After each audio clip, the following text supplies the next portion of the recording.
నేను కత్తు కట్టా చేస్తున్నానండి. ఇది ముస్లిమ్స్ చేసుకుంటారు. నాకు ఒక ఆంధ్ర ఫ్రెండ్ చెప్పింది, చాలా బాగుంది. నేను ఇంతకుముందు చేసుకుని అది సక్సెస్ అయితే మళ్ళీ ఇప్పుడు నేను చేస్తున్నాను.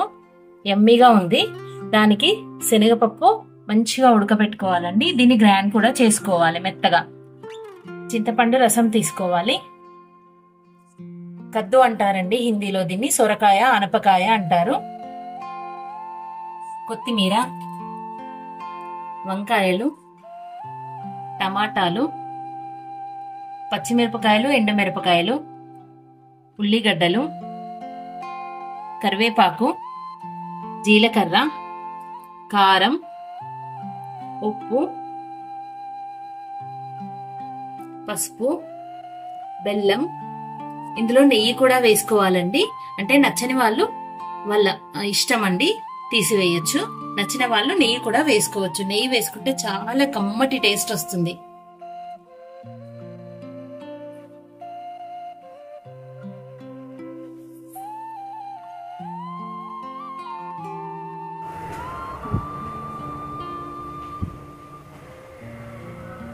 జీలకర్ర వేసుకుందామండి.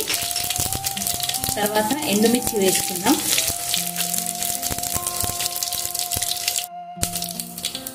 తర్వాత పచ్చిమిర్చి వేసుకుందాం.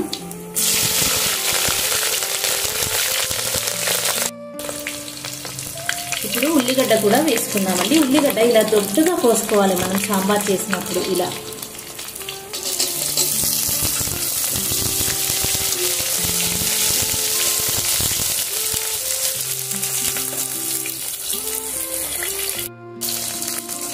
దీంతో ఇప్పుడు మనం పసుపు వేసుకుందామండి. పసుపు వేసి కలిపి సొరకాయ ముక్కలు వేసుకోవాలి. ఇలా సొరకాయ ముక్కలు వేసుకోవాలండి.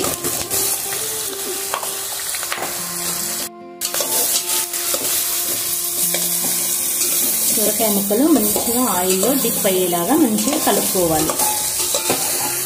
సొరకాయ ముక్కలు వేసుకున్నాక వంకాయ ముక్కలు వేయాలండి. తర్వాత టమాటా ముక్కలు కూడా వేసుకోవాలి. తర్వాత కరివేపాకు కూడా వేసుకోవాలి.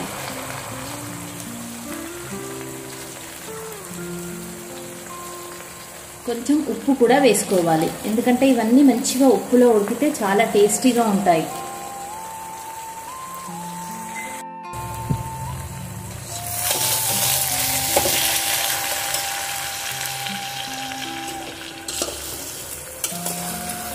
అన్నీ కలిసేలాగా కలుపుకోవాలండి. ఉప్పు వేసాం కదండి, ఇప్పుడు కారం కూడా వేసుకోవాలి.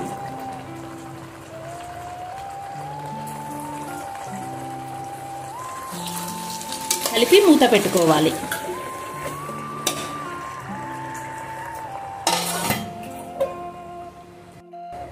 ఇప్పుడు మనం మూత పెట్టుకున్నాం కదండి. ఇప్పుడు స్టవ్ సిమ్ చేసుకొని ఈ లోపల కూరగాయలు చాలా చిన్న మంట పైన మంచిగా మగ్గాలండి. అంటే మంచిగా ఉడకాలి. ఉడికినాక మనము మిగతా ప్రాసెస్ చేసుకోవాలి.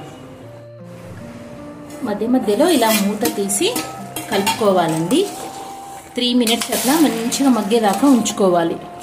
చూడండి, ఇందులో వాటర్ వచ్చింది. ఈ వాటర్ తోటి మంచిగా మగ్గిపోతుంది.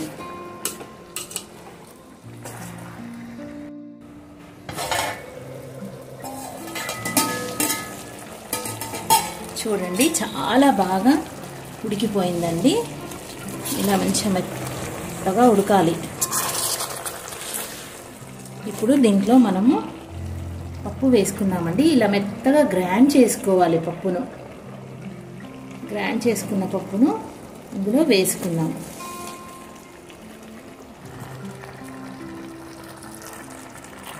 కొంచెం కలిపి దీంట్లో మనము ఇప్పుడు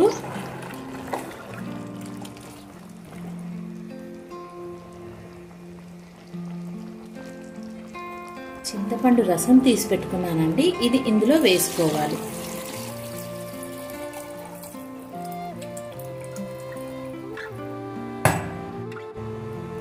దీన్ని ఇలా మంచిగా కలుపుకోవాలండి.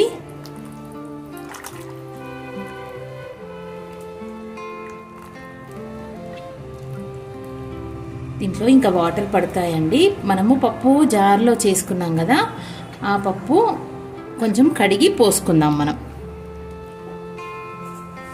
చూడండి, జార్ని నీట్గా చేసుకొని వాటర్ ఇందులో వేసుకుంటున్నాను.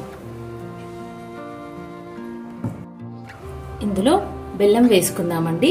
బెల్లం తప్పకుండా వేసుకోండి, మంచి టేస్ట్ ఇస్తుంది బెల్లం.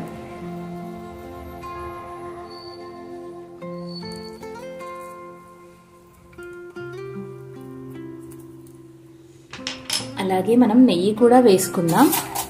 నెయ్యి మీరు ఎంత తింటే అంత వేసుకోండి, అంటే మరీ నెయ్యి వేసుకోకండి. ఇలా ఒక పెద్ద టేబుల్ స్పూన్ వేసుకోండి.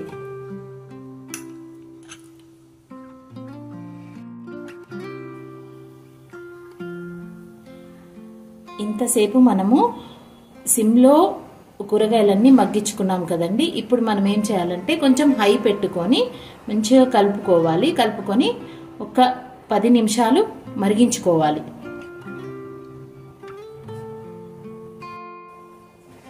కొత్తిమీర ఇలా కాడలతో వేసుకోవాలండి. కాడలతో వేసుకుంటే ఈ కాడలకున్న మంచి ఫ్రేగ్రెన్స్ మనకు ఈ కట్టాకి వస్తుంది.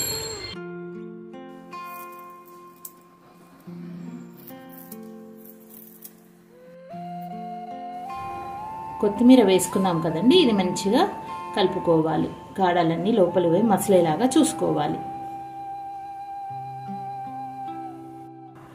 దీన్ని మూత పెట్టుకొని మరిగించుకోవాలండి. చూడండి, మధ్య మధ్యలో పొంగుతుంది, లేకపోతే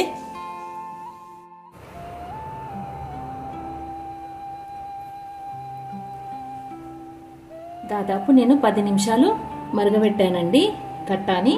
చాలా బాగా, అంటే కూరగాయ ముక్కలన్నీ మంచిగా ఉడికిపోయినాయి. ఇప్పుడు మనం దీన్ని బంద్ చేసుకుందాం.